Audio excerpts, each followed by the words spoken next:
Gujarat police ने किया नोएडा धर्मांतरण रैकेट का बड़ा खुलासा। विदेशी चंदे और हवाले के पैसे से 5 राज्यों में बनवाई 103 मस्जिदें।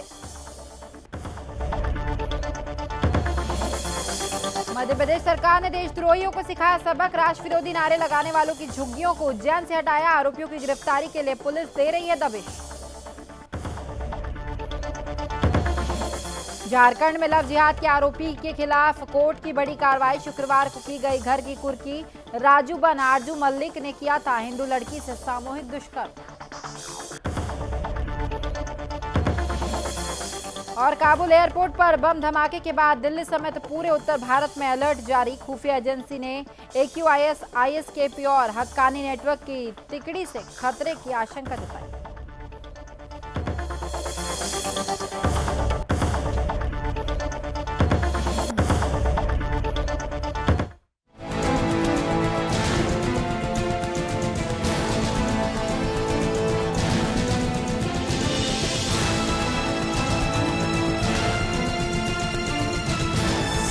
आप देख रहे हैं सुदर्शन न्यूज। नमस्कार, सुदर्शन यूपी देख रहे हैं आप और मैं हूं आपके साथ स्मारिका ठाकरे। खबर यूपी के बरेली से है, जहां पति और पत्नी के बीच आपसी विवाद हो गया। विवाद इतना बढ़ गया कि पत्नी ने फांसी लगाकर आत्महत्या कर ली है। मृतका के परिजनों का यह कहना है कि 26 अगस्त की रात पति पत्नी के बीच नोकझोंक हुई। उसी समय गुस्से में आकर पत्नी ने पंखे में फंदा लगाकर खुदकुशी कर लिया। आनन फानन में परिजनों ने मामले की सूचना पुलिस को दी और मौके पर पहुंची पुलिस ने शव को पोस्टमार्टम के लिए अस्पताल भेज दिया। फिलहाल पुलिस ने मामला दर्ज कर जांच शुरू कर दी है। नहीं, ये जो भी जांच होती है ना, उसकी एक पूरी प्रक्रिया है जी। जितने की आप कह रहे हैं कि 8 लाख की है जी, वो तो पूरे का वो देखेंगे, चेक कराएंगे, जांच कराएंगे और मूल्यांकन में जो आता है जी, उतनी रिकवरी होना है। वो 4.5 लाख की कोई गारंटी, जो भी अमाउंट आएगा संपूर्ण धनराशि की रिकवरी होगी और उस पर कार्रवाई होगी। सर, इस संदर्भ में CP सिंह जैसे ग्राम विकास अधिकारी के खिलाफ सरकारी धन घोटाले करने में सर क्या कार्रवाई अमल में लाई जा सकती है विभागीय? थोड़ा जानकारी दे दीजिए। विभागीय कार्रवाई एक तो पहला तो है कि वसूली हो, और इतना कोई भी धनराशि का गमन जो है तो इसमें जैसे निलंबन है, अन्य है, जो प्रशासन शासनात्मक कार्रवाई है उसके लिए भी लिखा जाएगा संबंधित विभाग को। ठीक है सर, जनहित में क्या संदेश आप देना चाहेंगे ऐसे अधिकारियों के लिए जो ये हरकतें कर रहे हैं? सभी अधिकारियों के लिए जो भी अनियमितता में लगे हुए हैं और या अगर उनकी अनियमितताएं प्रकाश में आती हैं तो वर्तमान जो है क्या कहते हैं कि जो प्रशासन, वर्तमान सरकार किसी भी लेवल पे जीरो टॉलरेंस।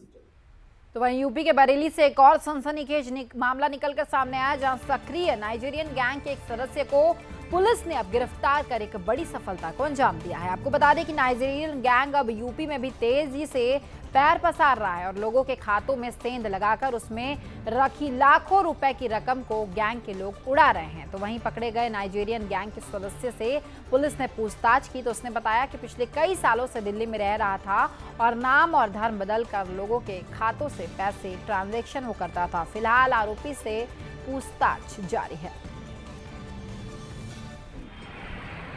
थाना फरीदपुर के अंतर्गत एक नाइजीरियन जिसका नाम रॉबर्ट बताया गया है, उसको पुलिस के द्वारा हिरासत में लिया गया है और पूछताछ में पता चला है कि उसके पास पासपोर्ट और वीज़ा भी नहीं है। पुलिस के द्वारा इसमें उचित अधिनियम के अंतर्गत मुकदमा पंजीकृत किया जा रहा है और जो विदेशी है उसको गिरफ्तार किया जा रहा है। साथ ही साथ इसमें ये भी पता चला है कि ये जो व्यक्ति है वो साइबर ठगी के अपराध में संलिप्त था और यहाँ पर वो जिन खातों में पैसा आता था उन खातों से पैसा निकालने के लिए जिन लोगों के नाम पर खाते खुले थे उन लोगों से मिलने के लिए वो आया था और इस दौरान पुलिस को सूचना मिली और पुलिस के द्वारा उसको हिरासत में लिया गया।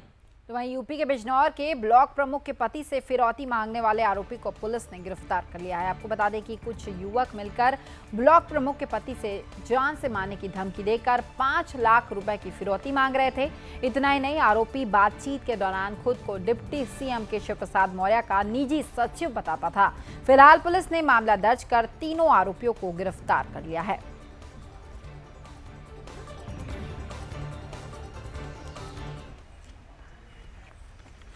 थाना नगीना में विकास राजपूत द्वारा 386, 504, 506 IPC का अभियोग पंजीकृत कराया गया 3 अभियुक्तों के खिलाफ। इन्होंने रंगदारी, गाली गलौज टेलीफोन से किया था एवं इनकी आदत भी है। इनके खिलाफ एक गाड़ी डस्टर जिस पर विधायक लिखा हुआ था। पुलिस ने तीनों को हिरासत में ले लिया है और उसको गिरफ्तार करके। तो वहीं यूपी के बुलंदशहर में नरोरा थाना क्षेत्र में हुई लूट की घटना का खुलासा पुलिस ने 24 घंटे के अंदर कर दिखाया। दरअसल गुरुवार को कार से एक महिला समेत 3 युवक एक घर पर आते हैं। महिला गाड़ी से नीचे उतरकर घर का दरवाजा खटखटाती है और शौच करने के बहाने से घर के अंदर अपने 3 शातिर युवकों के साथ घुस जाती है। फिर आरोपी महिला और उसके बेटे को बंदी बनाकर लूट की घटना को अंजाम देकर फरार हो जाते हैं, जिसके बाद स्थानीय लोगों ने मामले की सूचना अब पुलिस को दी है। तो वहीं मौके पर पहुंची पुलिस ने मामले को दर्ज कर जांच शुरू कर दी और साथ ही जांच के दौरान पुलिस ने आरोपियों को अब गिरफ्तार भी कर लिया है।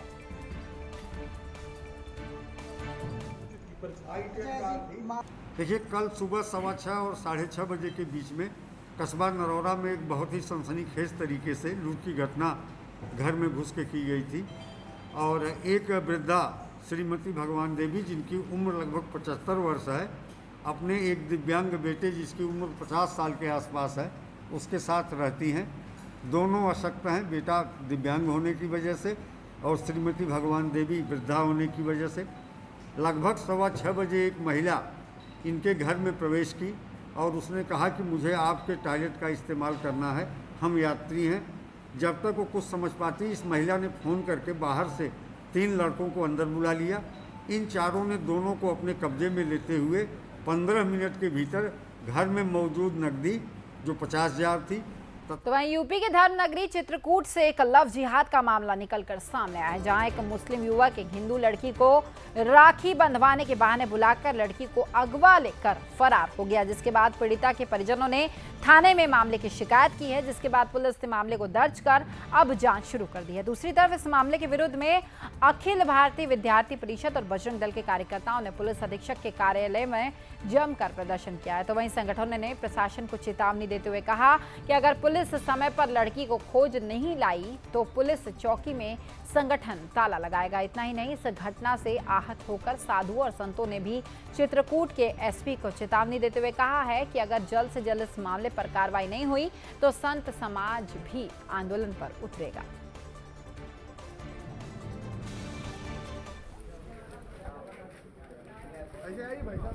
ज्ञापन दिया है।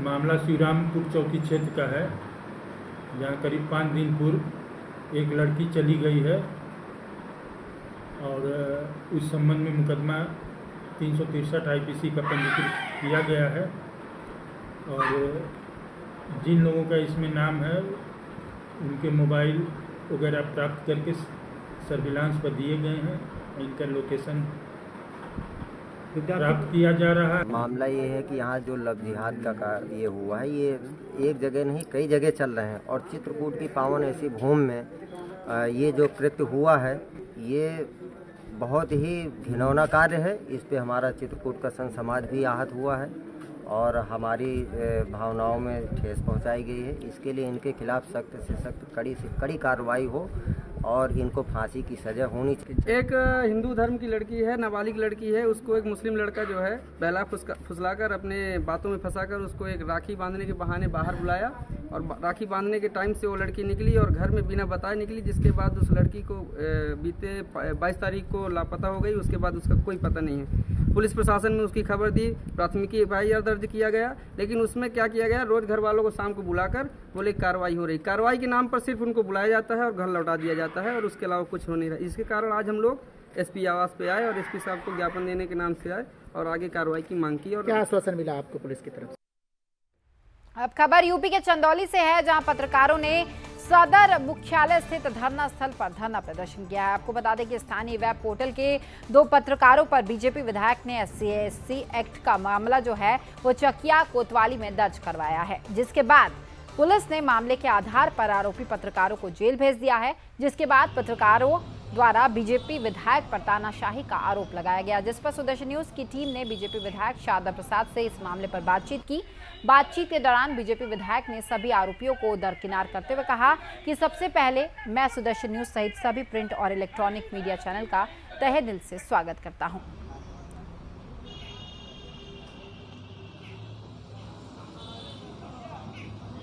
चंदौली जनपद के चकिया विधानसभा से हमारे बगल में विधायक शारदा जी बैठे हैं, आइए इनसे बात करते हैं। सुदर्शन न्यूज़ में विधायक जी का स्वागत है। कुछ पत्रकार मुख्यालय पे आपके खिलाफ धरना पे बैठे हैं, इस संबंध में क्या कहना चाहते हैं? सबसे पहले तो मैं आप लोगों को,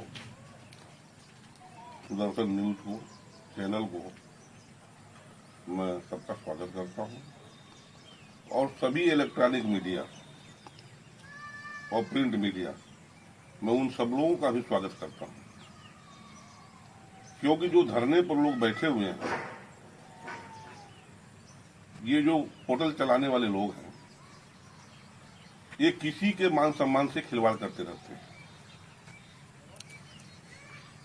मेरे खिलाफ या और लोगों के खिलाफ। तो जो मेरे खिलाफ इन लोगों ने साजिश रची है, उसका कहीं किसी से कोई रिश्ता हमारा नहीं है, कोई मतलब नहीं है।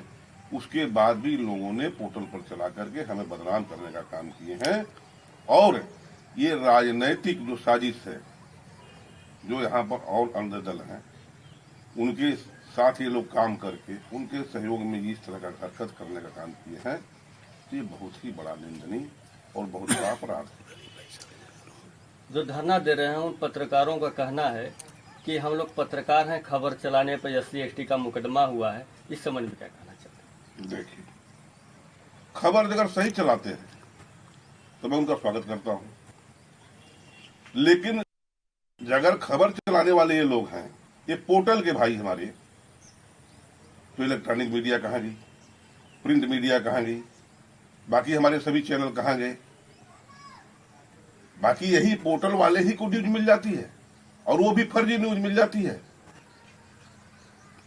तो मैं आने वाले अभी समय में अभी इनके खिलाफ और कार्रवाई कराने का काम कर रहा हूं। आगे आपकी सरकार है, आप सत्ता पक्ष के विधायक हैं, अगर ये लोग दोषी पाए जाते हैं, इन पे आगे क्या कार्रवाई कराएंगे आप? देखिए, सबसे बड़ी तो ये है कि जो सूचना विभाग है, सूचना विभाग में इन लोगों को रजिस्ट्रेशन कैसे मिला या नहीं मिला, अगर मिला तो कैसे मिला और नहीं मिला तो इन लोगों को कौन सा अधिकार है जो ये अपने पोर्टल पर किसी के सम्मान से खिलवाड़ कर रहे हैं। दूसरा जो है, ये हमारे जो जिले की बैठक होती है, हमारे ब्लॉक की बैठक होती है, तो इनको कौन सा अधिकार है ये पत्रकारिता के माध्यम से कुछ मीटिंग में जाकर के बैठ करके उलूल जो है अपने पोर्टल पर चलाने का काम करते हैं, लोगों को ब्लैकमेल करने का काम करते हैं। तो हमारे बगल में विधायक शारदा जी बैठे थे, जिनके खिलाफ धरना प्रदर्शन कुछ पत्रकार कर रहे हैं, उसी संबंध में हमारी बातचीत हुई है। प्रशांत सिंह, जिला संवाददाता, सुदर्शन न्यूज चैनल, जनपद क्षेत्र। तो वहीं यूपी के हरदोई में पुलिस को एक बड़ी कामयाबी हाथ लगी है। आपको बता दें कि शराब माफियाओं पर कार्रवाई करते हुए पुलिस ने 4 शराब माफियाओं की संपत्ति कुर्क कर ली है। इस दौरान पुलिस ने जमीन और वाहन भी जब्त किए हैं। ये बताया जा रहा है कि शराब माफिया शराब के अवैध धंधे से काला कमाई कर संपत्ति अर्जित करते थे, जिसे जिलाधिकारी के आदेश के बाद पुलिस अधीक्षक के निर्देशन में कार्रवाई करते हुए संपत्ति जो है अब जब्त कर ली गई है।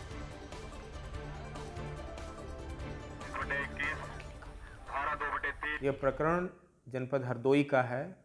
यहाँ कुख्यात हिस्ट्री शीटर गैंगस्टर शराब माफियाओं की संपत्ति जब्त की गई है। इसमें तकरीबन 50 लाख बाज़ार कीमत के प्लॉट और 3-4 पहिया वाहन ये सरकार के पक्ष में पुलिस ने जब्त किया है। आपको बताना चाहूँगा कि 2019 में ये थाना बेनीगंज में शराब माफिया और शराब तस्करी से संबंधित मुकदमे दर्ज किए गए थे, जिस पर गैंगस्टर एक्ट के तहत कार्यवाही की गई थी। हमारे थाना टणियावा के प्रभारी राय सिंह निरीक्षक के द्वारा ये विवेचना की जा रही। तो वहीं महाराष्ट्र के मुख्यमंत्री उद्धव ठाकरे का सीएम योगी के खिलाफ अभद्र टिप्पणी करते हुए एक वीडियो सोशल मीडिया पर जमकर वायरल हो रहा है, जिसके बाद प्रदेश में हड़कंप मच गया है। मुख्यमंत्री योगी के खिलाफ आपत्तिजनक टिप्पणी सुनते ही बीजेपी कार्यकर्ता उद्धव ठाकरे पर भड़क उठे। इसी कड़ी में कानपुर की मेयर प्रमीला पांडे ने महाराष्ट्र के मुख्यमंत्री के खिलाफ स्वरूप नगर थाने में मुकदमा दर्ज करवाया है। मेयर प्रमीला पांडे ने कहा कि जिस दिन उत्तर प्रदेश और बिहार के लोग महाराष्ट्र छोड़ देंगे तो ये लोग खाने के मोहताज हो जाएंगे। और साथ ही उन्होंने कहा कि मैंने उद्धव ठाकरे के खिलाफ मुकदमा दर्ज कराया है और आगे भी ये संघर्ष जारी रहेगा।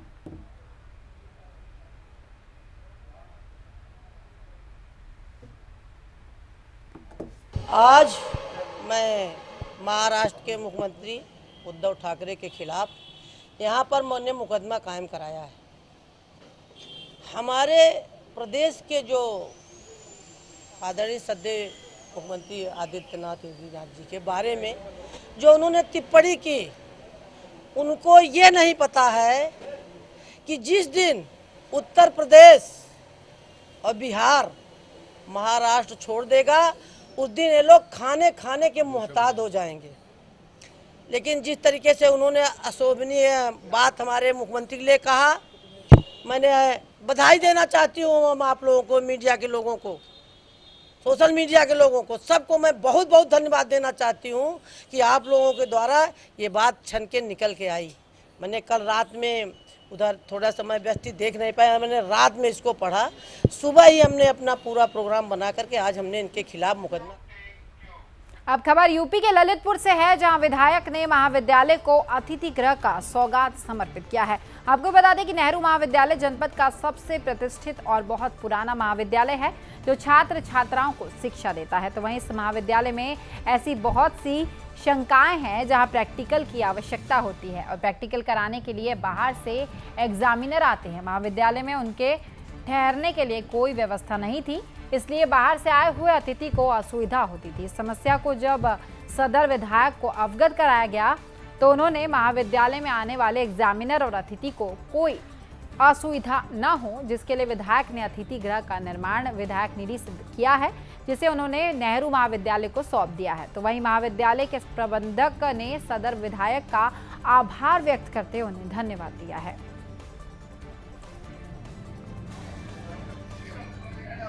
नेहरू महाविद्यालय जो एक जनपद की उच्च शिक्षा के क्षेत्र में संस्था है, इसमें हमारे जनप्रतिनिधि समय समय पर सहयोग करते रहे हैं। इसी क्रम में नेहरू महाविद्यालय प्रांगण में इस निर्माण के लिए विधायक निधि से हमें 10 लाख रुपए प्राप्त हुए थे। प्रबंधक ने और प्रधानाचार्य ने हमसे अपेक्षा प्रकट की थी कि हमारे विद्यालय के परीक्षकगण जो आते हैं उनके ठहरने की व्यवस्था, यहाँ के रेस्ट हाउस वगैरह सरकारी नहीं मिल पाते हैं। ऐसी स्थिति में विद्यालय परिसर में एक गेस्ट हाउस बन जाए, तो हमने उनसे प्रपोजल मांगा और प्रपोजल के आधार पर उन्होंने कहा कि धनराशि क्या।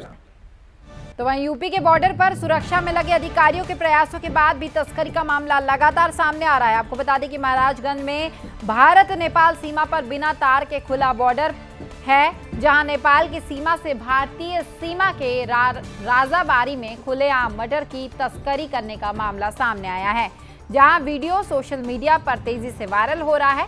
लेकिन सवाल ये उठता है कि जब बॉर्डर पर सुरक्षा कर्मी तैनात हैं, फिर भारत नेपाल की सीमा पर अवैध सामान आर पार कैसे कराया जा रहा है।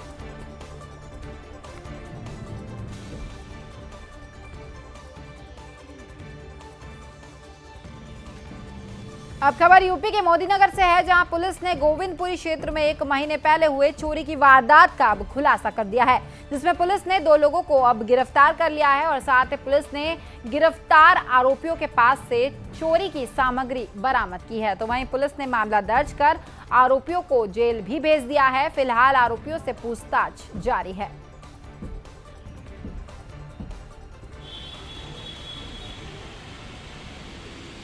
लगभग 1 महीने पहले हुई चोरी की घटना को मोदीनगर पुलिस ने आज खोल दिया है और उसमें 2 लोगों को गिरफ्तार किया है।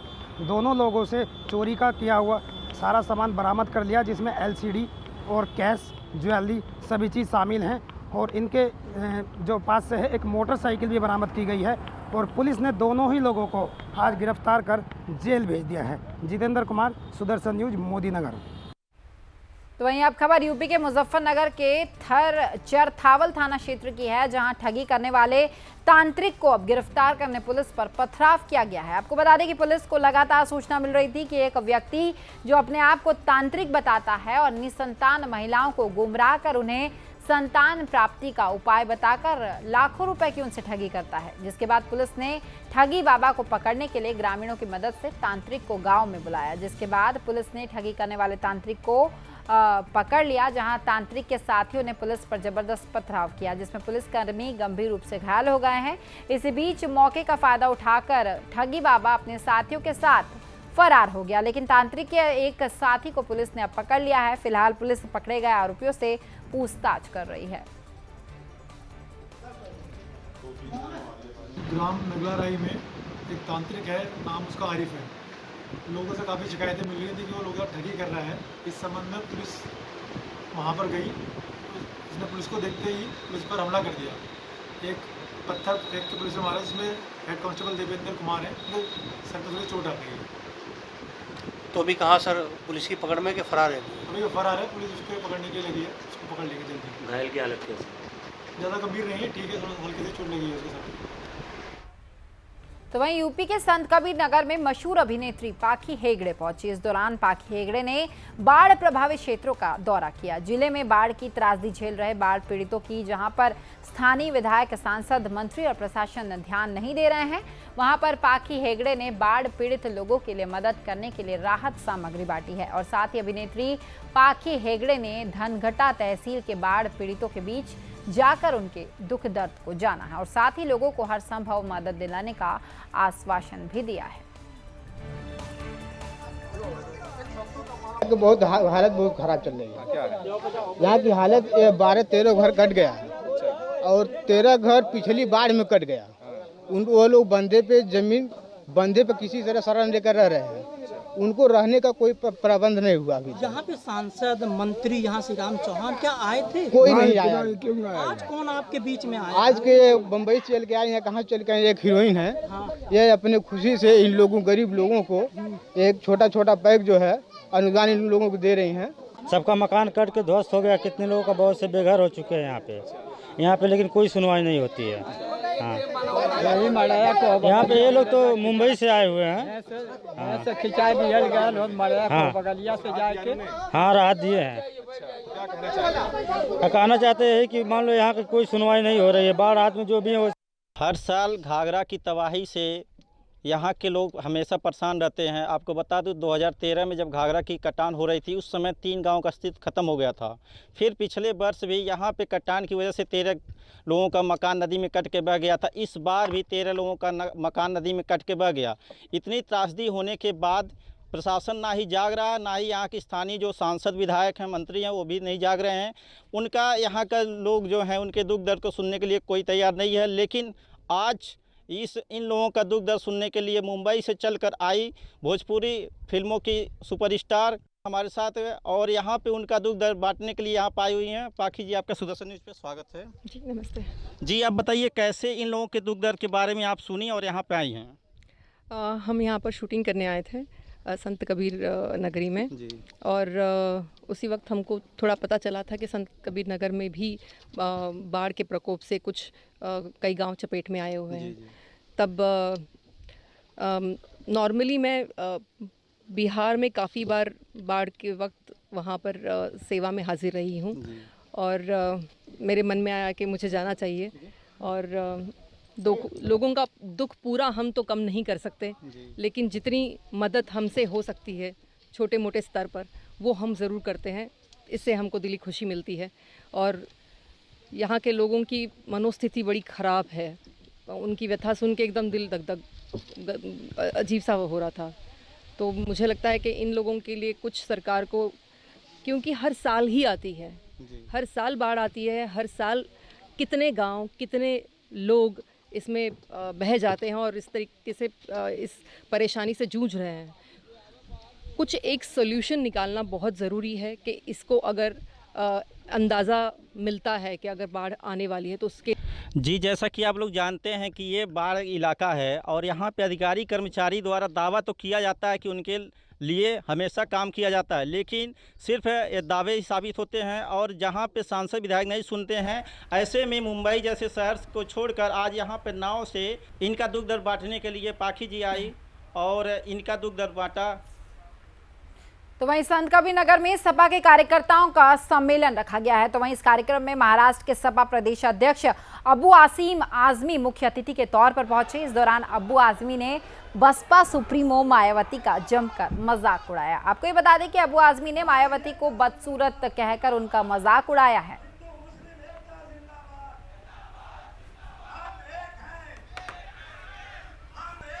नहीं, बहुत अच्छी लगती है मुझे तो। मोहनी मूरत सांवली सूरत नैना बने विशाल। हम तो बहुत महिला लोग हम बहुत सम्मान करते हैं, मगर 2 लाख रुपया देने के लायक, देखने के लिए 2 लाख रुपया नहीं देना चाहिए। देखने के लिए 2 लाख रुपया, ये क्या मतलब होता है? वो कार्यकर्ता बोला मुझे नहीं मालूम, करता और जब उनका जाओ बोलो 2 लाख रुपया लेकर आओ, क्या मुँह दिखाई ये 2 लाख रुपया? फिलहाल इस बुलेटिन में इतना ही। प्रदेश की सभी खबरों के लिए आप देखते रहिए सुदर्शन यूपी। नमस्कार।